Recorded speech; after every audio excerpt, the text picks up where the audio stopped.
खबर आपको दें, सुप्रीम कोर्ट में मखसूस नशिस्तों के फैसले के खिलाफ नजरसानी दरखास्तों पर समाअत जारी है। मजीद जानते हैं डॉन न्यूज के नुमाइंदे उमर बर्नी से। उमर बर्नी, समाअत जारी है, अहवाल बताइएगा समाअत का।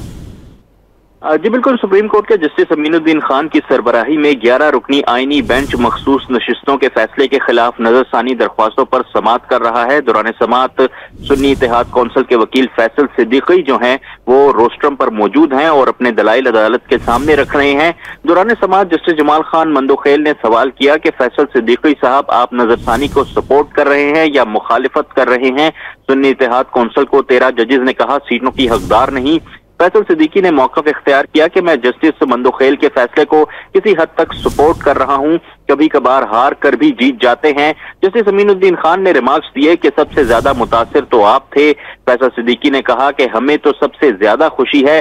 जस्टिस जमाल खान मंदोखेल ने पीटीआई वकील सलमान अकरम राजा से मुकालमा करते हुए कहा कि मरकजी केस में आप पीटीआई की तरफ से सुन्नी इत्तेहाद कौंसिल को सपोर्ट कर रहे थे।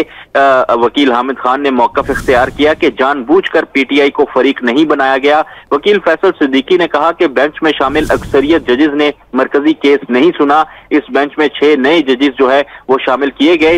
ऐसा बेंच नजरसानी सुन रहा है जिसमें जजेस की अक्सरियत ने असल केस सुन ही नहीं रखा। फैसल सिद्दीकी ने मजीद कहा कि मैं इसलिए अपने दलाइल जरा तफसील से दूंगा, पूरा पस मंजर बताऊंगा, मखसूस नशिस्तों का फैसला आया कैसे था। 13 में से 11 जजेस ने कहा नशिस्तें पीटीआई की बनती हैं। ये 8 जजेस का नहीं 11 जजेस का फैसला था।